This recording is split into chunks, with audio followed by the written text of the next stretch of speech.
আসসালামু আলাইকুম। আজকে টপিকটি নেওয়া হয়েছে ক্যামব্রিজ একাডেমিক বুক 10 টেস্ট 2 থেকে। এখানে আপনারা দেখতেই পাচ্ছেন আজকের টাইটেলটি হচ্ছে গিফটেড চিলড্রেন অ্যান্ড লার্নিং। আপনারা যদি প্রথম থেকে শেষ পর্যন্ত এটি আমার সাথে সমাধান করেন তাহলে অবশ্যই প্যারাফ্রেজগুলো ভালোভাবে বুঝতে পারবেন এবং কোন প্রশ্ন কোথা থেকে নেওয়া হয়েছে সেটি আইডেন্টিফাই করতে পারবেন। আপনার এই প্যাসেজ সম্পর্কে কোনো সমস্যা থাকবে না ইনশাল্লাহ। তো আসুন আমরা কোন প্রশ্ন থেকে বা কোন কোশ্চেন সেট থেকে আগে শুরু করব সেটা একটু দেখে নিই। তো প্রথমে এখানে লেখা আছে যে you may use any letter more than once. অবশ্যই এটা হচ্ছে which paragraph contains the following information, আর কোন প্যারাগ্রাফ থেকে কোন এই তথ্যটি নেওয়া হয়েছে সেটাকে মিলাতে হবে। এরপর আমরা দেখতে পাচ্ছি এটা একটু ক্রিটিক্যাল এবং সম্পূর্ণ প্যারাগ্রাফটি পড়তে হবে। আমরা চলে যাব হচ্ছে লিস্ট অফ পিপলে। এটা তুলনামূলকভাবে সহজ। তো অবশ্যই আমরা এখানে লিস্ট অফ পিপল থাকলে সেই লিস্ট অফ পিপল দিয়ে আমরা আমাদের প্রশ্নের উত্তর শুরু করব এবং আমরা এখান থেকে সার্চ করব। এরপর আমাদের কী দেওয়া আছে আমরা একটু দেখব। এখানে গ্যাপ দেওয়া আছে, অর্থাৎ নো মোর দেন 2 ওয়ার্ডস কথাটি লেখা আছে। তাহলে অবশ্যই এটাও তুলনামূলকভাবে সহজ এবং আপনাকে অবশ্যই প্রথমে লিস্ট অফ পিপলস এবং আমরা এই গ্যাপগুলো সমাধান করব। তারপর হচ্ছে which paragraph contains the following information, এটা আমরা সমাধান করব। 14 থেকে 17 পর্যন্ত যে কোশ্চেন সেটগুলো আছে সেটা আমরা সমাধান করব। তো চলুন আমরা প্রথমে এখানে ফ্রিম্যান এই ব্যক্তিটি কোথায় আছে এবং পরপর যে ব্যক্তিগুলো আছে সেগুলো একটু খুঁজে বের করব। তো প্রথমে আমরা যদি আমরা সরাসরি চলে যাব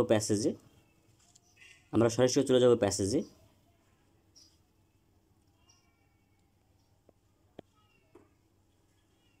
প্যারাগ্রাফ এর ভিতরে আমরা একটু খুঁজব ফ্রিম্যান কোথায় আছে।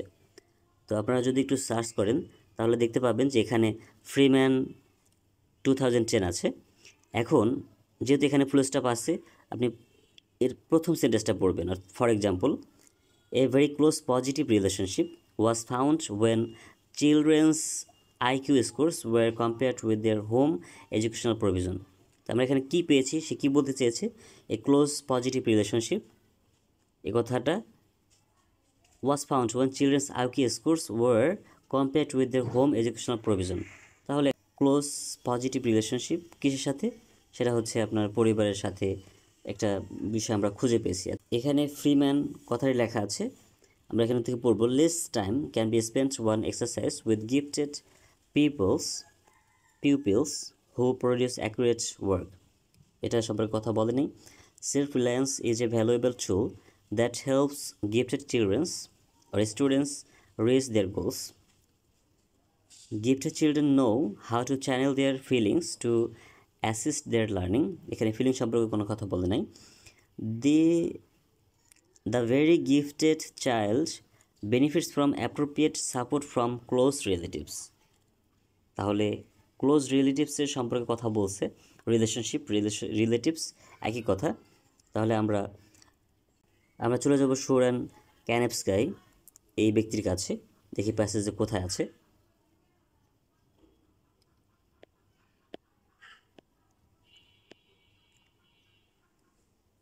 যেহেতু আমরা প্যাসেজ এ অর্থাৎ প্যারাগ্রাফ এ পড়েছি, সেখানে আমরা এই ব্যক্তি সম্পর্কে কোথায় পাবো না।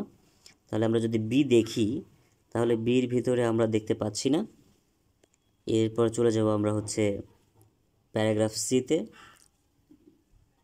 সিতেও আমরা পেয়েছি। এই যে দেখুন যে শোর অ্যান্ড ক্যানেপস্কাই। তো এই যে দেখুন এখান থেকে শুরু হয়েছে সেন্টেন্সটি, overviewing research on the thinking process of highly able children. এই ব্যক্তির নাম দেওয়া আছে, put the instruction problem succinctly. এরপর দেখুন কথাগুলো কি বলে, ইফ দে বলতে হচ্ছে the gifted child merely think more quickly, then we need to only teach more quickly. If they merely make few errors, then we can shorten the practice. অর্থাৎ যাই করুক না কেন অল্প সময় লাগবে গিফটেড চিলড্রেনের ক্ষেত্রে। চলে যাই আমরা আমরা চলে আসলাম বি নাম্বারের জন্য। এখানে প্রথমে আমরা 21 নম্বরের জন্য উত্তর পেয়েছি, তাহলে 21 নম্বর কাটা বা আমরা ক্রস দিয়ে দিব। এরপর আমরা প্রথম থেকে আবার পড়ব যে less time can be spent on exercise with gifted pupils who produce accurate work. Yes, তাহলে ঈশ্বর এবং ক্যানেভ স্কাই এই ব্যক্তিটি বলেছে খুব অল্প সময় লাগবে তাদের প্র্যাকটিস করতে। যদি তারা কম ভুল করে তাহলে কম সময় লাগবে, প্র্যাকটিস কম করা লাগবে এবং কম আসলে লেস টাইম, অল্প সময়ের কথা বলছে এখানে, শর্ট টাইম। আচ্ছা, আমরা পেয়েছি বির জন্য আমরা 18 নম্বর কোশ্চেনটি পেয়েছি, তাহলে 18 নম্বরের জন্য উত্তর হবে বি, এই ব্যক্তিটি এই কথা বলছে। আচ্ছা, এরপর আমরা চলে যাব হচ্ছে ইশাউটের কাছে। এই ইশাউটের যে ব্যক্তি, সেই ব্যক্তির কি কথা বলছে সেটা আমরা দেখব একটু।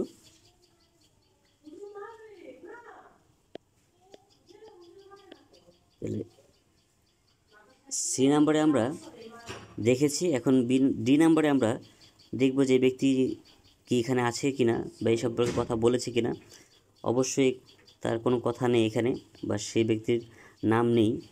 তাহলে আমরা চলে যাব ই। তো ইয়েস, আমরা পেয়েছি যে শাউট। তাহলে প্রথম থেকে পড়বো, but scientific process is not all theoretical, knowledge is also vital to understanding performance. এখানে নলেজের কথা বলছে, কিন্তু দেখেন, খেয়াল করেন, আন্ডারস্ট্যান্ডিং পারফরমেন্স।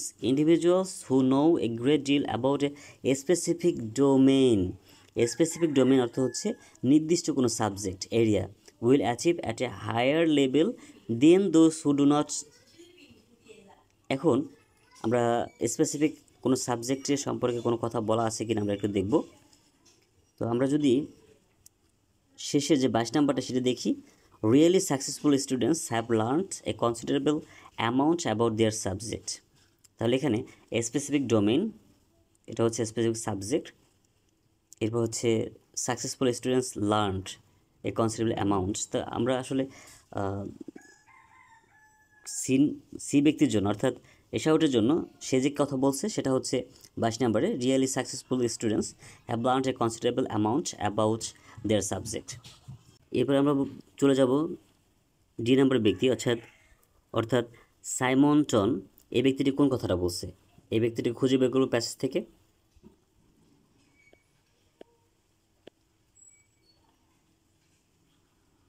তাহলে আমরা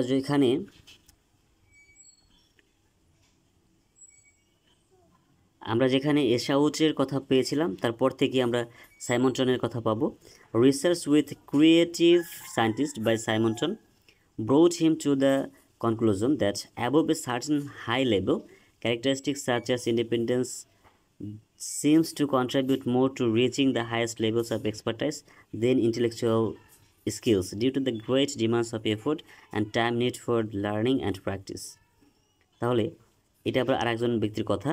তাহলে এখান থেকে আমরা কি পেয়েছি, ইন্ডিপেন্ডেন্সের কথা পেয়েছি, স্বাধীন, seems to contribute more to reaching the highest level. Reach মানে কি, পৌঁছানো, হায়েস্ট লেভেল মানে গোল। আচ্ছা, সাইমনটনের জন্য আমরা কোন কথাটা পাই এখানে একটু দেখি। সেটা হচ্ছে ইন্ডিপেন্ডেন্স কথাটা পেয়েছিলাম। Self reliance is a valuable tool that helps gifted students reach their goals. এখানে রিচিং দেয়ার হচ্ছে, এখানে reach their goals highest level, goals that means highest level. তো এখানে প্যারাফ্রেজ করে বলা হয়েছে। তাহলে অবশ্যই আমরা সাইমনটনের জন্য সাইমনটন এই কথাটাই বলেছেন।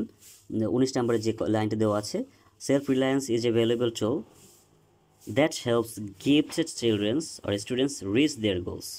আচ্ছা, আমাদের বাকি থাকে একজন বুকার্স। এখানে যদি আমরা নাও পড়ি তাহলে আমাদের কিন্তু আসলে পরবর্তী যে কোশ্চেনটির উত্তর আমরা পেয়ে গেছি, সেটা হচ্ছে যে gifted children know how to channel their feelings to assist their learning. তাহলে এখানে আমরা একটু দেখব ব্যক্তিটা কোথায় আছে। এটা আমরা তার সম্পর্কে পেয়েছি এই বুকার্স। আমরা প্রথম সেন্টেন্সটি পড়ব, ফর এক্সাম্পল ফেয়ার থেকে, এখান থেকে পড়ব, review in Booker's review of emotions in the learning of very high IQ and highly achieving children. তাহলে এখানে ইমোশন সম্পর্কে বলছে, she found emotional forces in harness. এখানে আমরা পেয়েছি, দেখুন যে সে হচ্ছে ইমোশন সম্পর্কে কথা বলছে। Gifted children know how to channel there feelings means emotion two assist that learning. তাহলে আমাদের 18 থেকে 22 পর্যন্ত কোশ্চেনটি সমাধান হয়ে গেল। এবার আমরা চলে যাব হচ্ছে গ্যাপ পূরণ করতে, অর্থাৎ গ্যাপগুলো আমরা প্রথম সেন্টেন্সটি পড়বো এবং ধরে ধরে হচ্ছে প্রথম থেকে শেষ করব।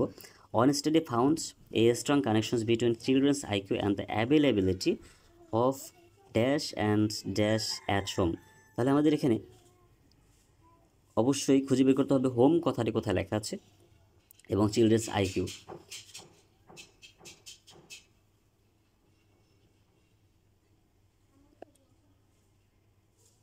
আমাদের অবশ্যই সবসময় গ্যাপ, ট্রু ফলস এগুলো সবসময় প্রথম থেকে দেখতে হবে। তাহলে দেখুন আমরা পেয়েছি হোম এই বিষয়টা S. Number of books and activities in their home, এখানে আরেকটা লেখা আছে হোম এডুকেশনাল প্রভিশন। তাহলে আমরা এখান থেকে পড়বো the higher the children's IQ scores, পেয়েছি specially over IQ 130, the better the quality of their educational backup measured in terms of reported verbal interactions with parents, number of books and activities in their home। তাহলে availability, এখানে books and activities দুইটা গ্যাপের কথা বলা আছে। তাহলে এখানে আমরা অ্যান্ড দিয়ে যুক্ত করছি দুইটা ওয়ার্ড, বুকস অ্যান্ড অ্যাক্টিভিটিস এবং হোম কথার লেখা ছিল। তাহলে অবশ্যই আমরা এখানে উত্তর হিসেবে বুকস অ্যান্ড অ্যাক্টিভিটিস নিব।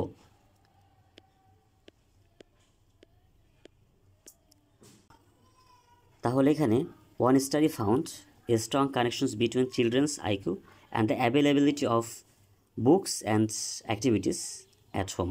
এখানে অ্যাক্টিভিটিস এবং বুকস দিলেও হবে এবং বুকস এবং অ্যাক্টিভিটিস দিলেও হবে। আচ্ছা, 24 নম্বরে কী বলছে দেখেন, যে children of average ability seems to need more directions from teachers because they do not have, তাদের কী নেই।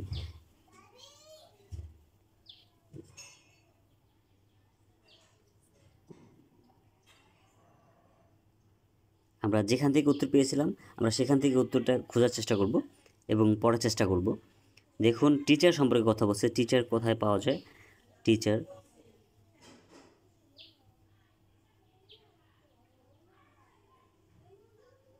ইয়েস, এখানে আমরা পেলাম না টিচার সম্পর্কে কোনো কথা।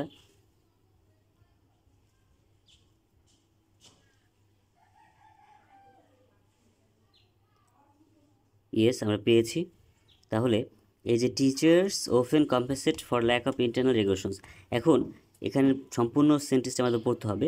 দেয়ার appears to be a qualitative difference in the way the intellectually highly able think compared with more average ability or older peoples, for whom external regulations by the teachers often compensate for lack of means do not negative lack of internal regulations। তাহলে আমরা উত্তরটি পেয়েছি internal regulations. আমাদের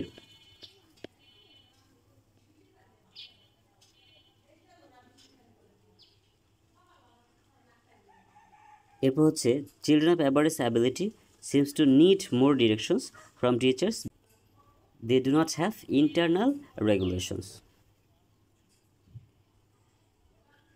এরপর আমরা 25 নম্বরে দেখব যে metacognitions involves children understanding their own learning strategies as well as developing.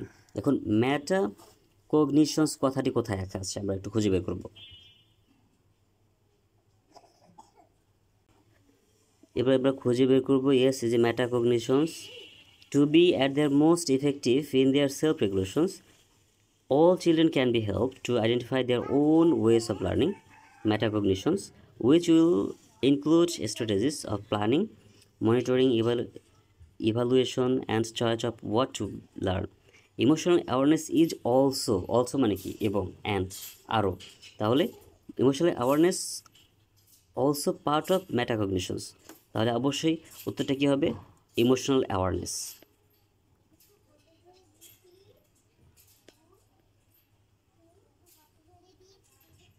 Metacognitions involve children understanding their own learning strategies as well as developing emotional awareness. আচ্ছা, 26 নম্বরে দেখুন 26-এ teachers who rely one what is none as open produce set of impressive grace in class test. এখানে teacher সম্পর্কে কথা বলেছে এবং কি পরিচয় কি হিসাবে পরিচিত, produce sets of impressive grades in class test. আচ্ছা, এটা কোথায় আছে আমরা একটু খুঁজে বের করব। আমরা যেখান থেকে পড়েছিলাম তার পরের প্যারা থেকে আমরা পড়ব একটু। তাহলে আমরা পরের প্যারা থেকে আমরা যদি পড়ি, আমরা এখানে যদি টিচার খুঁজি, তাহলে আমরা যদি টিচার সম্পর্কে কোনো কথা খুঁজি তাহলে আমরা ডি নাম্বার টিচার পেয়েছি যেখানে yes. Yet, in order to learn by themselves, the gifted do not miss support from their teachers. Conversely, teachers who have a tendency to overdirect can diminish their gifted pupils' learning autonomy. Although spoon feeding can produce extremely high examination results, এই যে আমরা পেয়েছি আমাদের প্রশ্নে যা বলেছিল, these are not always followed by equally impressive life successes. তাহলে কী হিসেবে পরিচিত? Spoon feeding. তাহলে স্পুন ফিডিং নান অ্যাজ স্পুন ফিডিং। তাহলে আমরা উত্তরটি পেয়েছি। এখন আমরা চলে যাব হচ্ছে 14 নম্বর কোশ্চেন। এখানে দেখুন লেখা আছে যে এ reference to the influence of the domestic background on the gifted child. এখানে ডোমেস্টিক মানে কি, গৃহ সম্পর্কিত যে আলোচনা সেটা কোথায় পেয়েছিলাম আমরা পেয়েছিলাম এতে, অর্থাৎ এ নাম্বার প্যারাগ্রাফে আমরা যদি একটু চিন্তা করি তাহলে দেখতে পাবো যে এই যে a close positive relationships was found children's IQ was compared with the home educational provisions. দেখুন এখানে যে কথাটি দেওয়া আছে সেটার সাথে মিলে যাচ্ছে, তাহলে আমরা এখানে দিয়ে দেব হচ্ছে উত্তর হিসেবে আমরা প্যারাগ্রাফ হিসেবে এ লিখব, উত্তর হিসেবে এ লিখব। Reference to what can be lost if learners are given too much guidance. Too much guidance মানে কি, অতিরিক্ত চাপ দিলে, আসলে এই কথাটা পেয়েছিলাম আমরা হচ্ছে দেখুন ডিতে। আপনাদের একটু দেখিয়ে দিই যে এখানে ওভার ডিরেক্ট, অর্থাৎ the gifted do need more support from the teachers. Conversely teachers who have a tendency to over direct can diminish their gifted pupils learning autonomy. অর্থাৎ ওভার ডিরেক্ট, ওভার গাইডেন্স কথাটি পেয়েছি আমরা। এরপর আমরা চলে যাব 6 নম্বরে, অর্থাৎ আমরা 15 অর্থাৎ 15 এর জন্য পেয়েছি আমরা ডি। এরপর হচ্ছে এ reference to the damaging effect of anxiety. তাহলে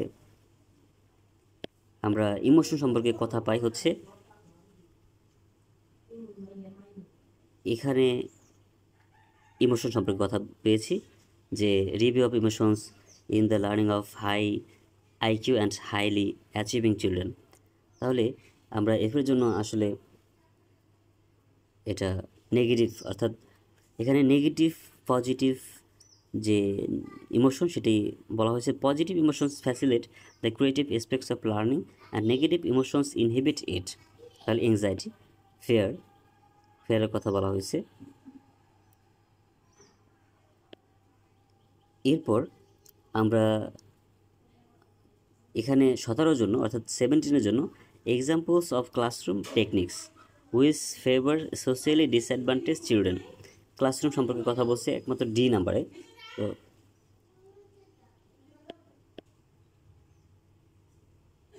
আমরা ডিতে আসলে এই সম্পর্কে ক্লাসরুম সম্পর্কে কথা বলেছি বা পেয়েছি এবং ডিসঅ্যাডভান্টেজ সম্পর্কেও পেয়েছি। তাহলে আমাদের 17-এর জন্য ডি হবে উত্তর। আচ্ছা, এই ছিল আজকের ভিডিও। আপনারা যদি এরকম ভিডিও পেতে চান অবশ্যই কমেন্ট বক্সে জানাবেন এবং লাইক শেয়ার দিয়ে পাশে থাকবেন। আল্লাহ হাফেজ।